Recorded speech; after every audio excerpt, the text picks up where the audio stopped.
Okay, in this problem we're working on some ways to prove triangles congruent, and one of the best ways is to sketch a couple of triangles and label them with the congruence in the correct order of 1 to 1, and then label the congruent parts as a reference. So this is more like a graphic organizer of the congruences, so you can see them at one time. And I'm labeling the congruent sides and all the congruent angles, and then using that to match to answer the question. So order is important. If you're going D to R to E, you have to go N to S to D.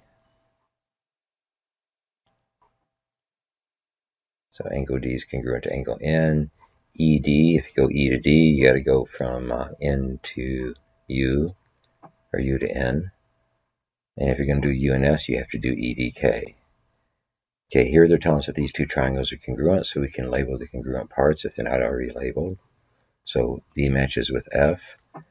Both of the angles at A are congruent, and then D is congruent to N. And then the other third side must be congruent. So angle N is congruent to angle D, or a triangle BAD is congruent to a triangle FAN. Angle N is congruent to angle D, and we can say those two triangles are, they're congruent, but we can say ABD is congruent to AFN. That's what we're given because they're congruent. So then the corresponding parts are going to be congruent.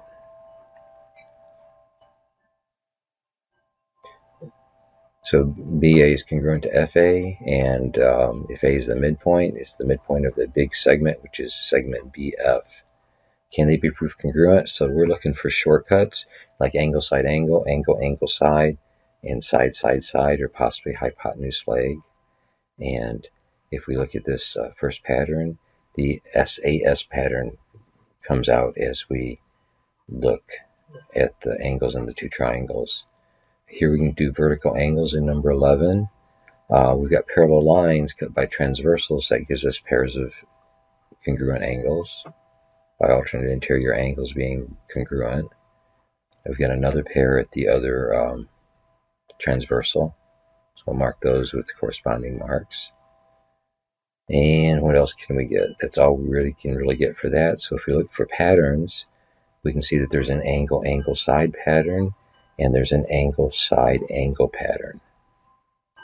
That either one of these could be used to prove these two triangles congruent. So angle, angle, side, or angle, side, angle congruent shortcuts could be used for this one, depending on which one you saw first. Looking at number 12, we have a couple of right triangles, so we're thinking maybe it's a hypotenuse leg. So right now I don't see any way of showing the hypotenuses or hypoteni are congruent. We've got that one angle congruent, and sides opposite angles in triangles could be congruent if the triangles are congruent to begin with, but we don't really have that yet that we can use, so I don't think that there's enough information at this point to show that those are congruent. Looking at number 13, we've got that side that's shared between the two triangles, so by the reflexive property it's congruent to itself. That gives us an S pattern, part of the pattern. If we look at the two sides that are marked congruent, that gives us another S part of the pattern. And then if we look at the two angles marked congruent, we get an ASS or SSA pattern. And SSA only works for right triangles where it's called hypotenuse leg. So that one can't be done. 14, we got that side reflexive. That gives us three sides, congruent to three sides. So yes, that's going to be congruent because of the side, side, side pattern, or SSS congruence shortcut. Okay, we look at number 15. We got that side that's reflexive shared between the two triangles. That gives us a side. We've got the angles, and then but also this is a right triangle. But that doesn't really give us hypotenuse leg, but we have angle, the two right angles congruent, the reflexive sides congruent, and then the two marked angles are congruent. So yes, that's congruent by angle, side, angle. So just because it's right doesn't mean it has to be hypotenuse leg. Remember, the hypotenuse is the longest side. We've got a short proof for number 16.